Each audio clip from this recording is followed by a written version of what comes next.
On this show, we follow the money, and when VSiN decided to launch our own store, the smart money was on Shopify. Getting the VSiN store off the ground was easier than we expected, and Shopify's templates and AI tools had us look incredible and professional from day one. Zero coding required. Shopify checkout keeps sales moving smoothly, and returning customers can complete a purchase in one click. Built-in analytics, you always know what's selling and where your customers are coming from and how to keep the momentum going. When questions come up, and they will, Shopify's AI assistant Sidekick is there with answers so you never lose momentum. You can check out the store at vsin.com/store. And if you're ready to build your own, all you need is the idea. Shopify handles the rest.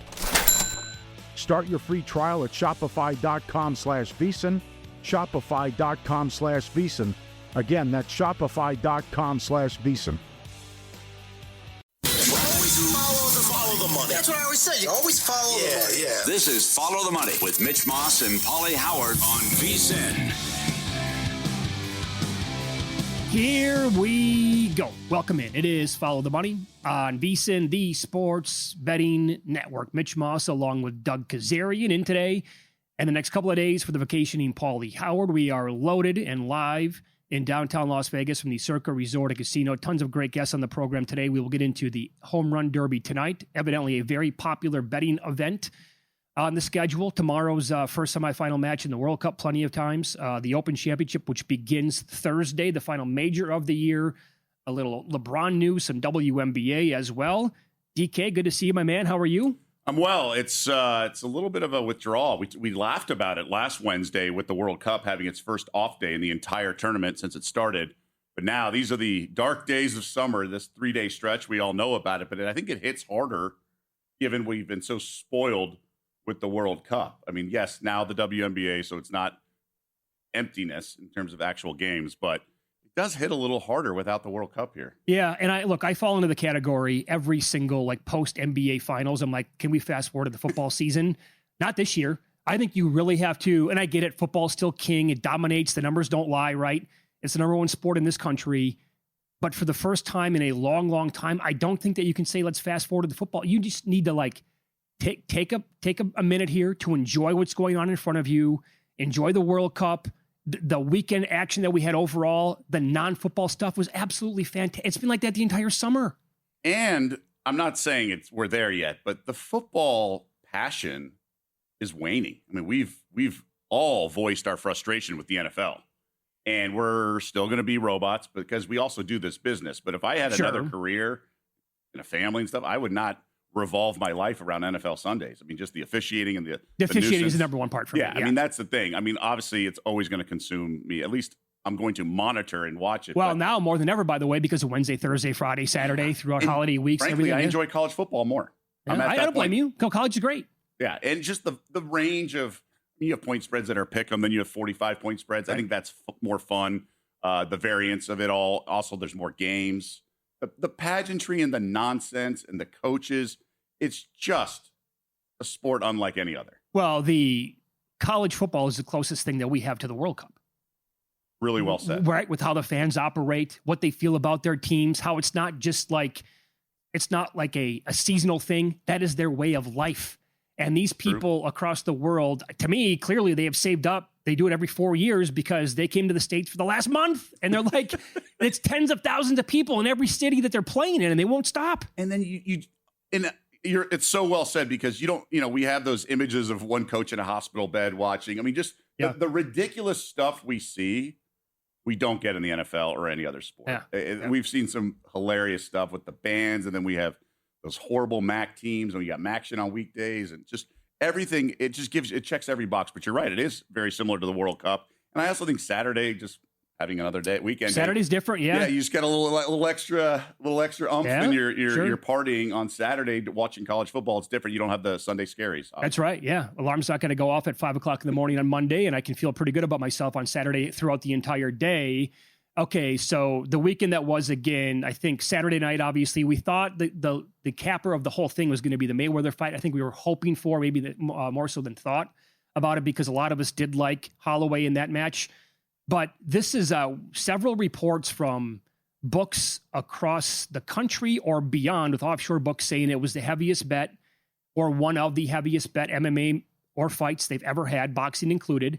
And all of this stuff about like they could not, the McGregor money wouldn't stop, but yet the number went to Holloway. It was like minus 220 earlier in the week, all the way up to like minus 325. So what was going on with that? Yeah, it's the classic pros versus Joes or reverse line movement we often hear where the volume, I think one book, I forget what it was, maybe DraftKings, 92% of either the tickets or the money. I know Conor is popular, but at least reading the tea leaves throughout the week, I didn't think it would be 92%. Maybe I'm just that naive and that not plugged into the masses or the squares or whatever you want to call it. I just didn't. I thought it was so obvious that everybody was waiting for the certain money to come in. And once you saw the market move that direction, I think you knew it. Now, I don't think anyone knew it would be that quick of a fight, but I had heard some sharp money was on over 2.5 rounds, to be honest. Okay. Just because Conor had the punching power, had the weight advantage, so to speak, had the reach advantage.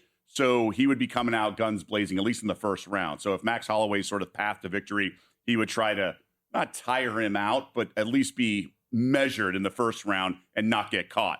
So then Holloway takes over second round, and then maybe it'd be a third, fourth, fifth round victory for Max. That's what I was envisioning.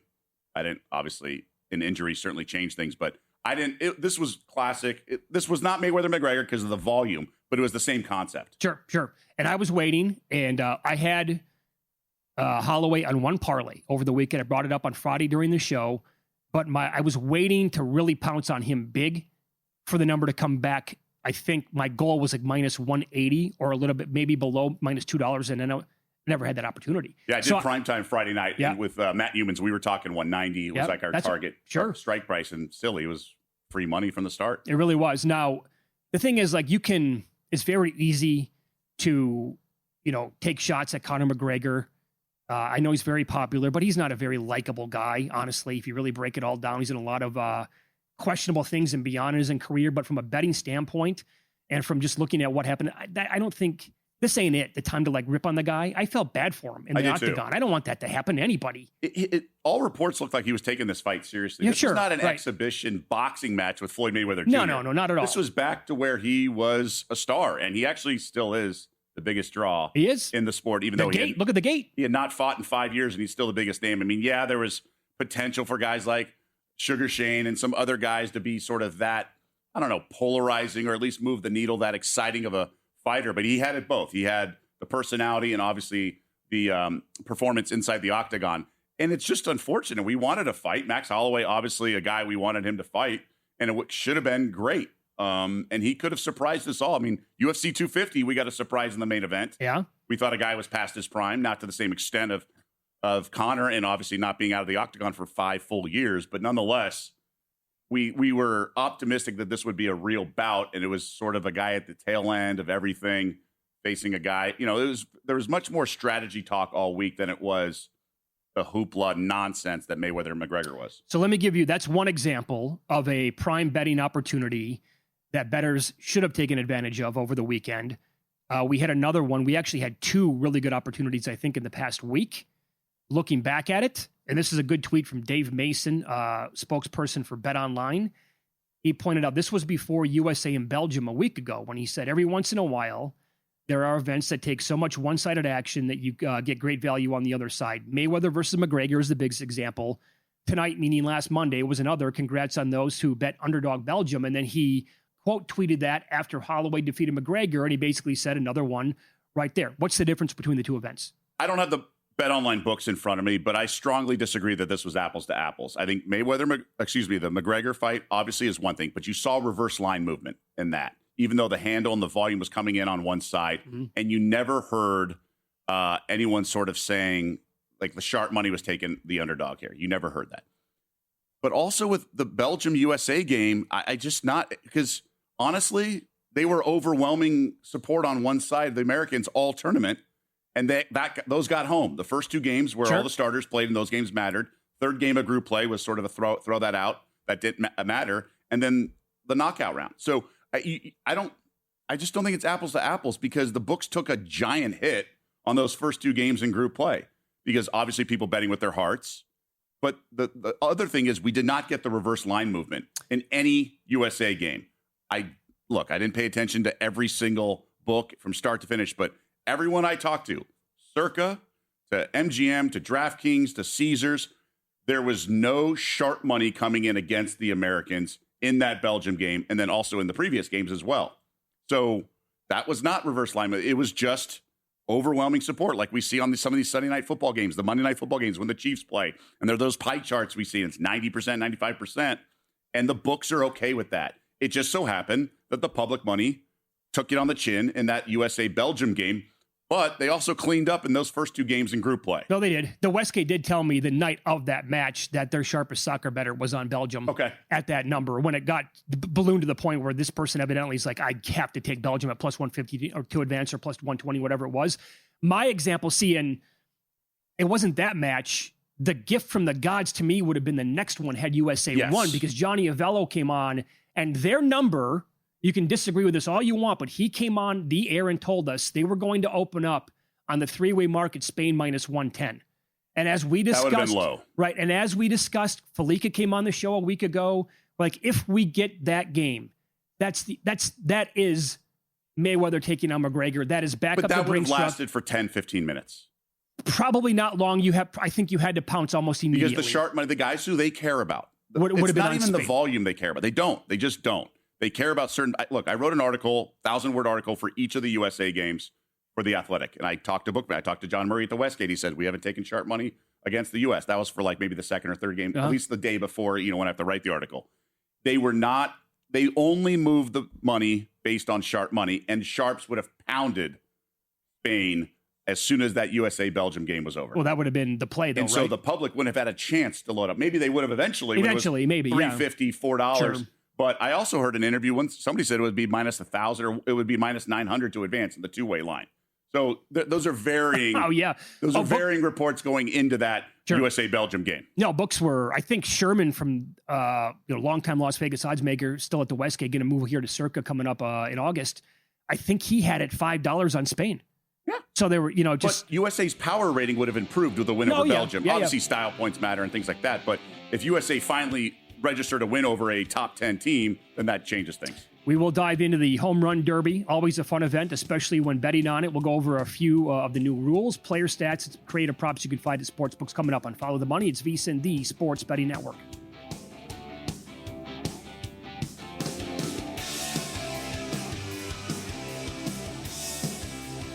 Let me get your attention real quick, podcast listeners. I've got something for you that almost feels too good to be true. First, credit where credit's due. If you're listening to this podcast, you're already leveling up your betting game. You're riding along with our best bets and top angles. And when there's a good game on, you're getting involved with a few props and alt markets as well. There's one more layer if you really want to step things up, and that's VSiN Pro. I've mentioned it before, but things are only getting better for our pro subscribers. We just rolled out our MLB prop projections, breaking down some of the best edges across strikeouts, hits, home runs, and more. And that's on top of everything else pro subscribers already get, including public betting splits, expert picks, and betting guides across the sports calendar. If you haven't tried it yet, stop sleeping on it. You can get your first month just $9.99 or save big with promo code POD26 on the annual subscription.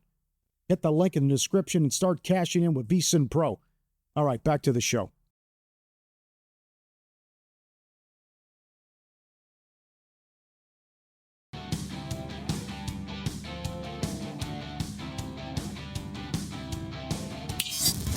This is Follow the Money on VSiN. Good to have you on board, Mitch Moss. Doug Kazarian in. Paulie is out this week. Chris Bennett, sportsbook director here at Circa, going to join us in studio coming up in 15 minutes. We'll talk Home Run Derby, which we'll expand on here in a minute. But go back to what you were saying in the first segment, Doug, at the very end there about books don't care if they have like 90% of the action on one side. Yeah, when many of us got involved in betting, long time ago for me and you, but some more recent, you hear the books want equal action on both sides and things like that. Or if there's a bunch of money, the Cowboys lines or the Lakers point spreads are always shaded because the public. Not the case anymore because there's so much sharp money in the market. So the books only care about sharp money. Why is that? Well, it's because they don't just recreationally bet. If the public wins, like on Team USA, they're just going to bet the next game. Sure they are. Right. So they don't worry about that. The number won't even matter. Right. And if they win, they're just going to continue to bet. And so they know the house has the mathematical edge eventually, and they'll grind them. And frankly, sportsbooks, a bookie told me this 20 years ago or so. He said, We don't want your rent money. We want your FU money, like your beer money. So so it's okay if the public wins. But if a sharp wins, they go back into their cave and come back out when there's an edge on whatever line there is. So they worry about that. They also use the sharp money to determine and find the right line. Now, what do I mean by that? Well, sharp money is respected money, professional money, money that is proven over time, especially now in 2026 when every betting account has been flagged, or you can tell who's got what and who's winning over a long period of time, who's beating closing line value. So I like to use the roulette example. There's 18 red numbers, 18 black, and 2 greens. Some tables I hear have 3, but that's a new thing. So 18, 18, and then 2. So if you're in the roulette casino, you bet red, the house gets black and 2 green. Okay, they're going to have the mathematical edge, and that math is inarguable. So when you walk through the casino and you see the board of the previous 10 spins and all of them are red, they don't start moving reds off the wheel. They don't start changing the math. They know the math is static, it's fixed. You can't it's inarguable, right? Mm-hmm. And they just know over time. Now you can't come in and bet 50 million. They want you to grind you that math. The same is for betting. Obviously, the math is not as clean as the roulette wheel or even the craps table or even blackjack. It's kind of in the middle, right? Because there's the cut card and whatnot. So when a point spread's 5 early in the week and a sharp account bets -5, they'll move to 6, not 5.5, but because of the football numbers. Because they're trying. So once kickoff occurs on NFL Sunday, that point spread, in theory, is the same math as the roulette wheel. With all this sharp money from every book across the world and all this money coming in, it is finally sort of settled on that number. So when you see a pie chart of the Chiefs on Sunday Night Football or the Cowboys, and there's 90%, they don't care. Just like they don't care when there's 90% of the tables betting red, they're not going to adjust the wheel. They're not going to adjust the points. They only worry about the sharp money, and the sharp money all week has gone into that ecosystem and shown that the right spread is whatever it is, and they're not going to move it based on public money on the Cowboys or Lakers. Right. I think a good example of that would be during the college football season when Circa set the world openers for many years, always opening at Sunday morning. I think it was at 10 o'clock, maybe 11 o'clock, right during the NFL, right? So they would put up their every single game for the week, and it's something called price discovery. So if they put up a number that's 5 on a big SEC game and they take 2 limit bets from guys who they respect, on the same side, they're probably going to move that down to 3 or whatever the number might be before they realize, okay, that's probably the right number. Maybe we were off by a point or 2, but they want to get to that sooner than later. That is the last part. The goal of every odds maker is to get to that number as quickly as possible. Right. So I remember Chiefs played Arizona 3 years ago in week 1 at Arizona, and it was like opening line was 3.5. They took a big bet on like a Monday. They moved to 6 just because they're not going to go 4, 4.5, 5, 5. Because, I mean, granted, these bets are only like $5,000, $2,000, whatever it is, Sunday, Monday, Tuesday. And they go to 6, and if they take a +6, then they move to 5.5, and then it settles. And then the game closed, I think, 5.5. I mean, look, it's a little sort of challenge they have. If they went to 4.5 and took another bet, it's not the end of the world. And that's why the limits are lower. Because really, all these pros are competing with each other. Sure they are. Now, they could all get on the same page. I think it's impossible, obviously, but just in theory, they all got on the same page and say, hey, let's leave all the soft numbers up until Sunday morning. So these odds makers, now they're sharp, don't get me wrong. And most of them are originators like Circa, Sunday morning for next week, things like that. But a lot of these books just wait for the market to settle a little bit on Tuesday, and then they have very low limits because they're not really odds makers. They're copying the screen. Copy, paste. And then they are managing risk, and they're moving. And maybe a book that doesn't take sharp action may adjust based on Laker money, Cowboy money, but that is not the global books. That is not the books that often command a lot of respect. It's the originators. And if you don't have to be an originator, but you still take sharp action, that's okay. But that's why. So just think, when you see 95% of the money on, it's like, oh, the books know something. They're begging you to take. They're not. It's the sharps have not weighed in or have not weighed in at that last number. That's the key. If the sharp money came in if you hear sharps are on the Chiefs +5 or whatever it is, and the number's 3, they're not on the Chiefs +3. They are not. No, that number right? is long gone at that point. That means the number has settled at the same math of the roulette wheel. Now, the house still has the edge because they still have those 2 greens, whatever the equivalent is. That's the -110. It just means that's where the market is. And then if they happen to cover, it doesn't mean, oh, see, the books were right. So that USA-Belgium game, to use the specific example, the Sharps weren't pounding against the Americans the first 2 games. They were actually some Bet USA. So that's why the numbers where they were, and they didn't go back the other way. The Sharps with the models and everything like that, they are betting numbers as opposed to the entire public betting a team in the U.S. men's national team. It's just That's math. the difference. It's all it is. And in the futures market, if a team is 100-1 and they have them at 70-1, they're going to bet 100-1, right? It doesn't mean it's guaranteed to win. It's just math. And if you, it's like baseball, -120, all that stuff. They just grind. And the sophistication of the models, whether it was started 10, 15 years ago, the millions of dollars involved in the NFL and college football and the NBA. And that's why we say some of the markets like WNBA are softer, because they don't have that data input. So that information does not go in. So that's what it is. And that's why the NFL closing numbers widely perceived as the sharpest number. We've had never-ending betting opportunities throughout the entire summer with the World Cup, with the McGregor-Holloway fight over the weekend, with all of the golf going on. And from baseball, the home run derby tonight, the countdown to football as well. Right now, perfect time to lock in VSiN's football special for only $175. You're going to get full VSiN Pro access through the Super Bowl, including our all-new, brand new 2026-2027 NFL betting guide to help you attack futures, win totals, division races, and the upcoming season. Plus, you're going to get the daily best bets, real-time betting splits from DraftKings and Circa, AI-powered prop projections, 24/7 video on the VSiN Watch app, and coverage of every major sport all year long. Remember, the earlier you sign up, the more value you're going to get. Head to vsin.com/subscribe now. That's vsin.com/subscribe. I do have one bet tonight on the home run derby. It's not an outright. It's not a head-to-head. I will credit sportsbooks, including here at Circa. They have gotten very creative with this event over the years. Here is my one bet so far on this tonight. When you look at the longest home runs hit by the participants in this evening's home run derby, Junior Caminero has the longest home run on the season at 463 feet. Schwarber, he's going to be tough to beat, obviously, in any of this, at 460. How about Jordan Walker for the Cardinals? 6'5", like 250 pounds, having a career year. His longest home run is 459 feet, and he's 5-1 to have the longest home run tonight. That's the one bet that I have in pocket as we speak. I have no wagers, but do we know certain guys? Because sometimes they bring their dad to throw the BP. Yeah. Sometimes they throw the guy normally. That's part of the research here. I just don't get involved. These are one-way betting markets. It takes a lot for me to get involved in a one-way betting market. Beer money, fine. Go for it. Is there an edge? Oh, fine. yeah. It's nothing serious here. If you want to bet the long shot and say, why not? I'm okay with that too.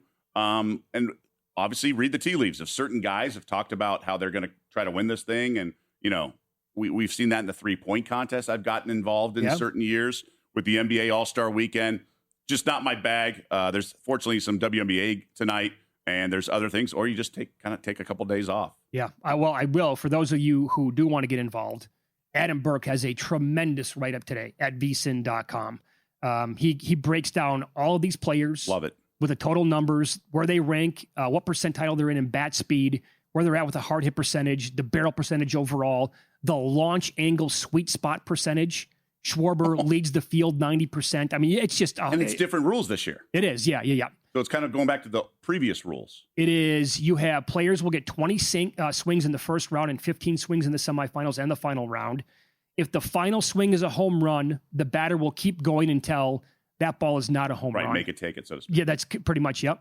And players with the top 4 home run totals advance to the semis, where the field will go head-to-head with a 1 versus 4 and a 2 versus 3 based on home run totals. And ties in the first round will be broken by the longest home run distance. Ties in the semis or finals will be broken by a 3-swing off. So the big key is there's no clock here. There's no clock. Guys are not going to get out of breath. That's correct. They can take a bet. If it's a not optimal pitch, they can take it. I think the rules going into this event are much better than they were with the clock. I agree. 100% agree. Yeah. So it's a pretty good field, man. These guys are, I would take. Do you watch the whole thing? No, I don't, because it's too much for me. It's kind of like my All-Star Weekend for NBA. I watched the 3-point contest live because I think the breadcrumbing, so to speak, is awesome. But the All-Star Slam Dunk contest, I only watch highlights. I don't blame you whatsoever. Chris Bennett is in charge of the Circa Sportsbook. We'll get into the home run derby with him coming up here on Follow the Money. It's VSiN, the Sports Betting Network.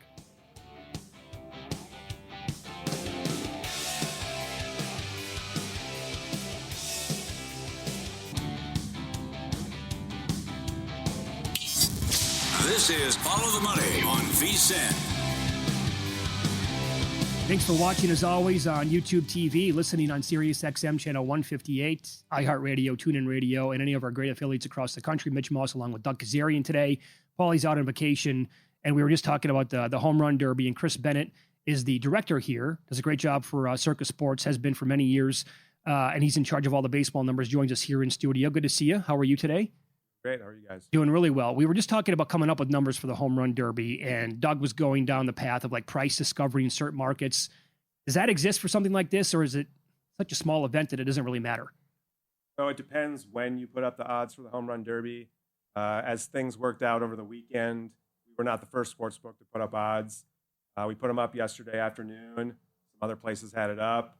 And before I opened our odds, I did check to see what was out there. I could make the odds entirely on my own, but I also know if I have a certain price on a certain hitter relative to the market, then I'm going to get a bet. So if I know I'm going to get a bet, I want to make sure I'm not going much further than I need to get it. And I did do that on our openers. I went higher on Jordan Walker and Jack Caglione, and we got bets right away on those two guys. So I was, thinking that the reason we were getting those bets is because our number was higher than what other sportsbooks had, and so I factored that in. So there's a mixture of market awareness, but also it's Home Run Derby. There's only one every year. It's a different group of 8 guys every year. You don't know where these prices are going to close. Sure. And even where they do close, can you say that's the right price? Hard to argue. And the money you were taking, was it the guys you usually bet opening lines in baseball, or is it a different sort of sharp flagged account and they're just betting what they perceive as line value?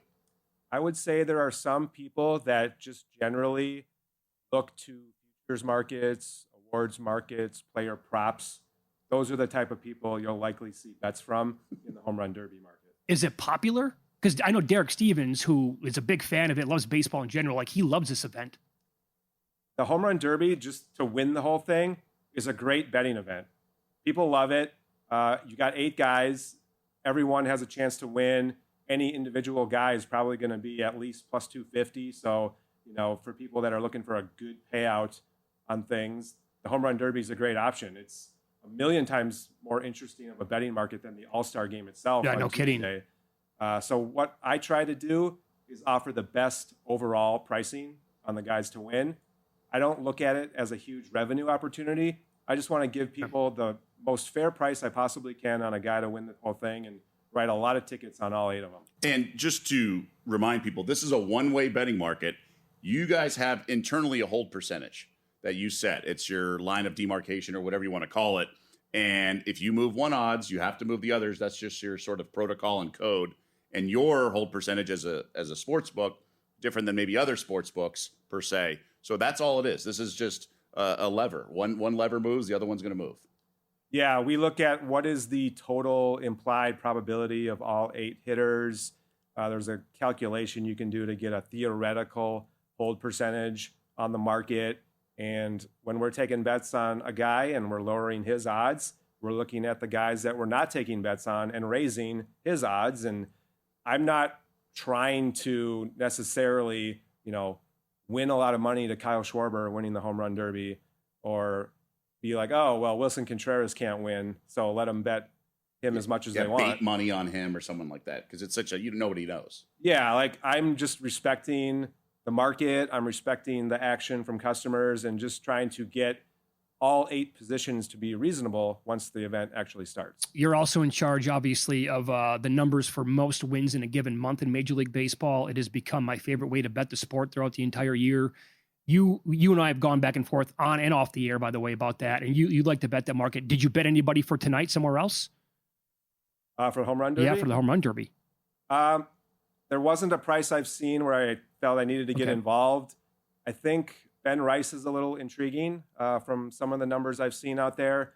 I don't really understand why he's longer odds than Jordan Walker or Jack Caglione. I would think he's just as suited as they are to do well in this competition, in this ballpark. But still, I think the 3 shortest odds guys deserve to be Schwarber, Caminero, and Murakami. So, I don't make predictions really, but I kind of expect one of those three to win it. And just to clarify, those who some may be wondering, odds makers are allowed to wager on events, just not at their own sports book. I mean, we have financial analysts in Wall Street who can buy stocks, maybe just not in the area that they're doing. Real estate agents are licensed, can also buy property, right? Yeah, sure. At least here in the state of Nevada, Right. Yeah, Yeah. if you work for a sports book, you can place a bet at any other sports book that is not affiliated with Can the you one play you work blackjack here? for. No, So you can't do anything. and I wouldn't want to. Right. Yeah. By the way, who are you holding for most wins in July? Me personally, I did not get involved. You didn't? So it's purely rooting for Circa on this market. Okay, I like to claim that I invented first quarter props in NBA playoffs and start because I used to tweet about it, and then the next day DraftKings was posting, and I would tag them, and then they started getting first quarter props. So since this market is so popular, why don't you do fewest wins, most losses, most wins in the NL West by division as well? Or is it not that popular yet? You need it to be saturated for it to be worth the time it takes. That's a fair question. I love this market, so I think those are good ideas. My process for pricing this market is not exactly fast. Right. So I don't have like a model and simulations that I'm running numbers through based on teams' schedules and implied pricing. Where they're all commensurate. So if you did one market, you could do them all. It's not that easy. Yeah. If you had the right models and Okay. technology for that, yes. But I would say I think it is a fun market that is gaining popularity, but it's not so popular that I'm considering going down that road quite yet. Fair enough. Follow the money here on VSiN, the Sports Betting Network. Our guest, Chris Bennett, Sportsbook Director here at Circa Sports. Is there a guy with this news now, Jacob Misiorowski, not going to be in the All-Star game, pushing him back a little bit? We heard that keyword of fatigue. You never want to hear that. And he's like a $5 favorite to win the Cy Young in the National League. Is there a guy that you would take a peek at in that market? Well, Zach Wheeler has just been phenomenal since coming back from injury this season for the Phillies. And, he's, I think, more likely to hold up than Misiorowski because he's got fewer innings this year. He doesn't throw the ball as hard as Misiorowski. You got to think that's, taking a toll on him, the velocity he's bringing every single start. So we've got enough of the season left that I don't think Misiorowski has it locked up. And Zach Wheeler has a track record to suggest he could continue this through the rest of the season. Yeah, Miz is in the neighborhood of minus $4, depending on the book, things like that. So I guess my question is, because these awards markets are super fickle. Yes, we've seen Ohtani storm out of the gates and just there's never any catching him. But we've seen other situations where a lot of times it's, what have you done for me lately, the last month or so? And that's where, I mean, I know the gold standard of fickle awards voting is the Heisman. It really is all about the last 3 weeks, so to speak. Very rarely do we see a guy take away, maybe Lamar Jackson that early October weekend that no one really contended. But is there some examples the last couple of years that come to mind in some of these major awards markets in baseball where you can remember some guy being 20, 30 to 40 to 1 at the All-Star break and actually winning? I don't know the awards markets well enough. Do you, Doug, have any examples of a guy that's I was come close. out of I had nowhere? Soto when he was at the Nats going into the final week. He had a series at Coors Field and things like that. Harper ended up winning it, but Soto was right there, and I'd bet him like a month earlier at 50 to 1 or something ridiculous. So, Harper that year post All-Star break was like 66 to 1. I mean, and it's not just injuries. It's the voters don't track this stuff as much as we do. They don't. We are immersed in this stuff every day. They don't pay all attention the every time. single day. There's Right. no way. And then they look at season stats, and then obviously something recency bias. There's all that. And then there's sheep herd mentality. There really is. They don't want to get exposed when the votings are publicized, and they want to sound smart and things like that, or appear smart after the fact. So they really there's a few sort of leaders of the pack. It's like high school almost, and social peer pressure. It's a tricky market with the awards, I think, in many different sports. Yeah. How much of it is, one sportsbook is considered the leader and the others just follow along with their pricing? How much of it is the voters being aware of the betting markets maybe and being perhaps lazy, not following the sport as close as they ought to, and being like, oh, well, this guy's the favorite. Let me look at that. great Oh, point. yeah, that makes sense. I'll probably end up voting for him. I don't know. Maybe that's happening. No, you're right, So- and especially with odds now everywhere. Yeah, I have a lot of nervousness around booking awards as a result, because what should the price be? I don't know. Like, people are just going to vote on this, and it may not be based on merit. So we try to, offer that as carefully as we can. I think that's true of every sportsbook operator, but just because a guy is a $4 favorite at the All-Star break for any of the baseball awards, that could look very different a month from now. Thanks for popping in, Chris. We appreciate the time. You guys. Up next, speaking of that, future bets. I do like a kid. I would have a bet on him to win the Rookie of the Year in the NBA. Unfortunately, he went to the wrong team. I'll explain that coming up on Follow the Money. It's VSiN, the Sports Betting Network.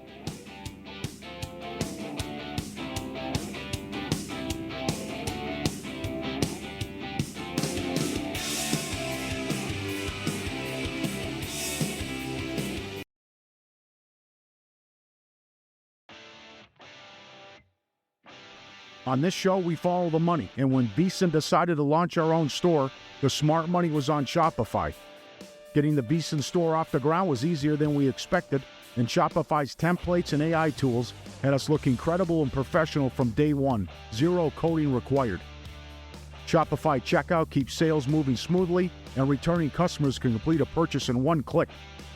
Built-in analytics, you always know what's selling and where your customers are coming from and how to keep the momentum going. When questions come up, and they will, Shopify's AI assistant Sidekick is there with answers so you never lose momentum. You can check out the store at vsin.com/store. And if you're ready to build your own, all you need is the idea. Shopify handles the rest. Start your free trial at shopify.com/vsin, shopify.com/vsin. Again, that's shopify.com/vsin.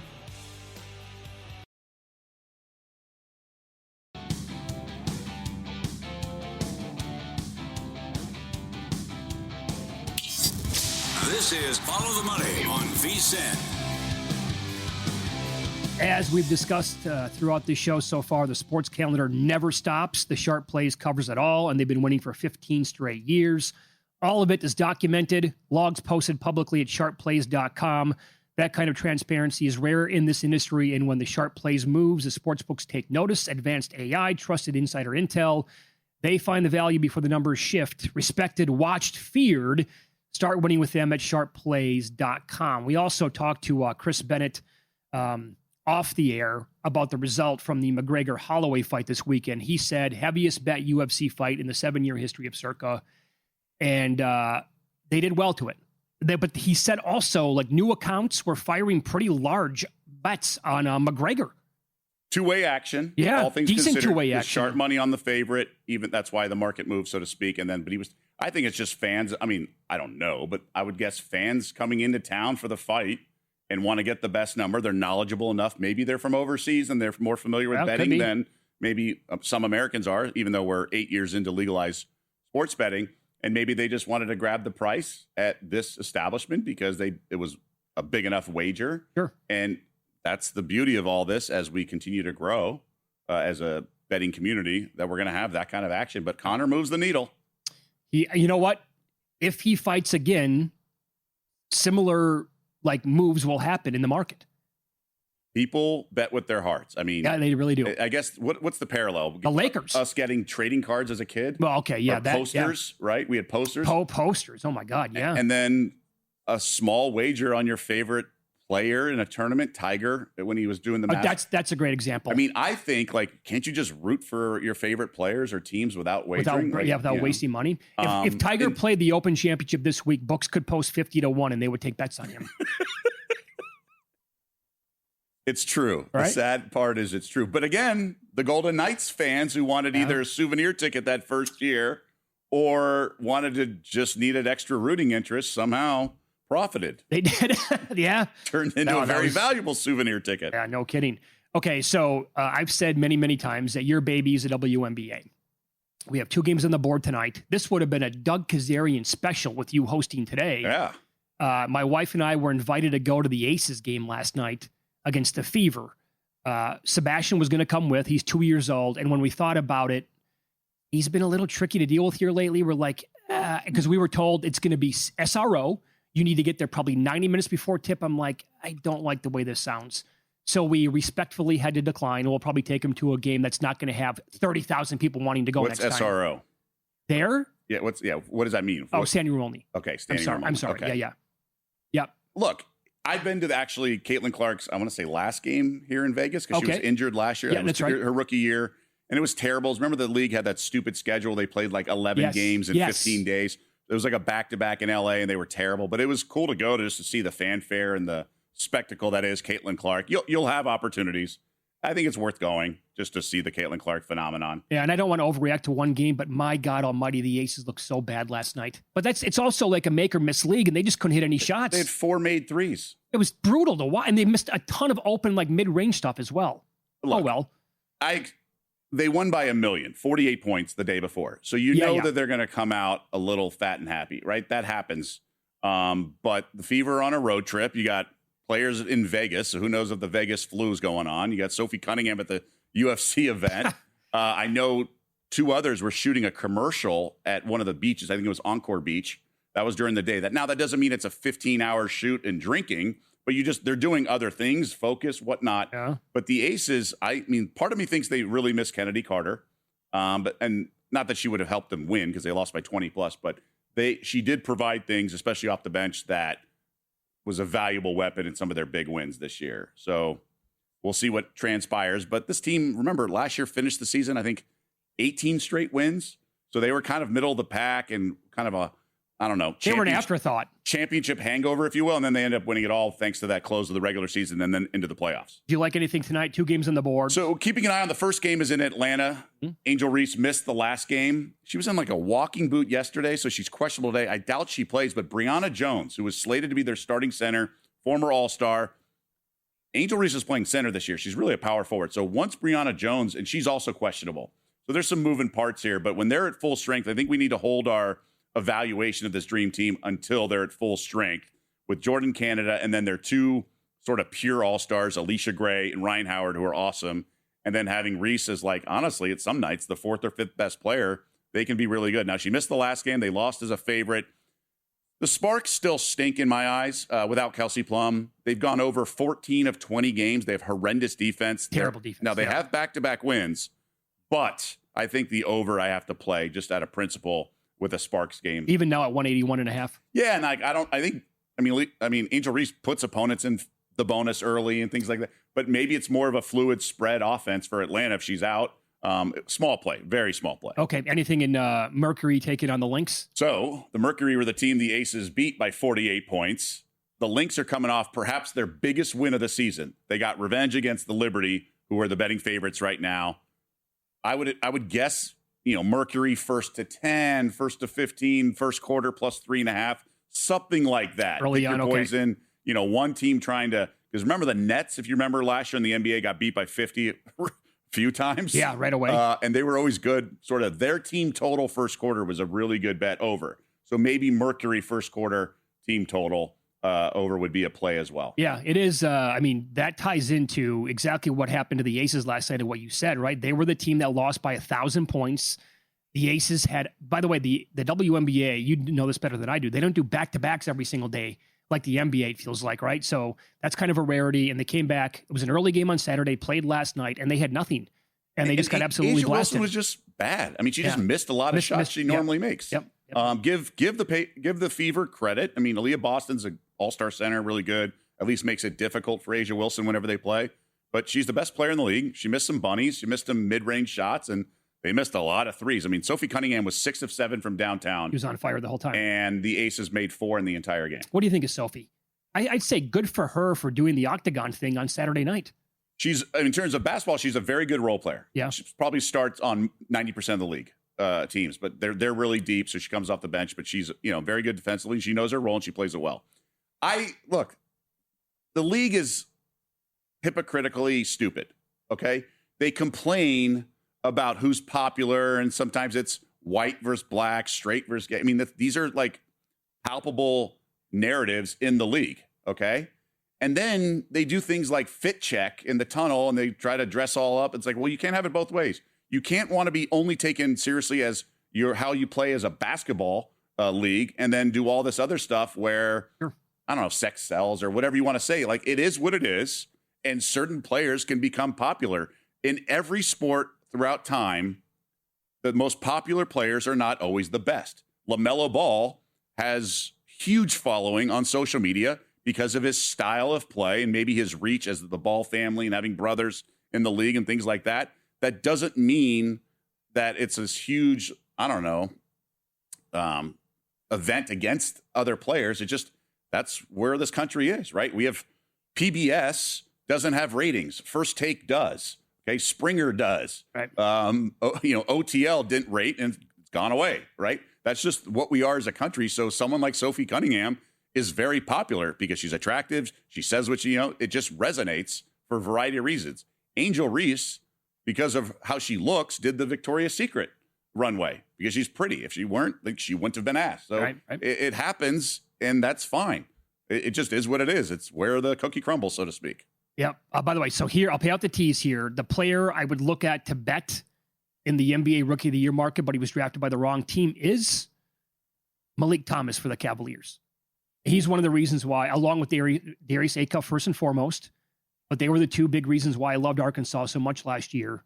And he was not taken in the first round. I think that's going to be a major whiff by a lot of these teams. He had 20 points in his debut out here in the Summer League, including 12 in the fourth quarter. They were dead and buried in that game by 19 points, brought him all the way back. His next game out, he had 30 points, 7 assists, 4 rebounds, 4 steals, and 4 3-pointers made. But he's not going to get any run playing for the Cavaliers. So I can't, and oh, by the way, LeBron, especially if LeBron goes there, absolutely. One more guy. Right. So I'm not going to bet in any player to win the Rookie of the Year because Caleb Wilson went nuts in his debut. Do I want to lock up 8-1 for 10 and a half months? I don't. What number would you need? Yeah, I talked about it with Matt Humans. I would need on Thursday night. I would need 20-1, 25-1 to even consider it. And even after that, it has to go to minus 300 for me to care. I mean, it has to be one of these things that's a no-brainer. Right. And I would only do it because you can maybe sell it on prop swap, but to hold on to it and all that. And the one player I would consider would be Yaxel for Golden State. I like that. At the odds. But this draft class is also completely stacked. And you're going to have to beat out 9. All the guys at the top have a chance to just be phenomenal. We just got done talking with Chris about how fickle these markets are. Yes. Because you have these other variables. You have injury. You have other, all these other things you have to beat as well. We're going to expand on tonight's WNBA card coming up next. Tyler Shoemaker on the program. We'll analyze the 2 games with him and also kind of go over these teams at the 25-game mark of the season next year on VSiN.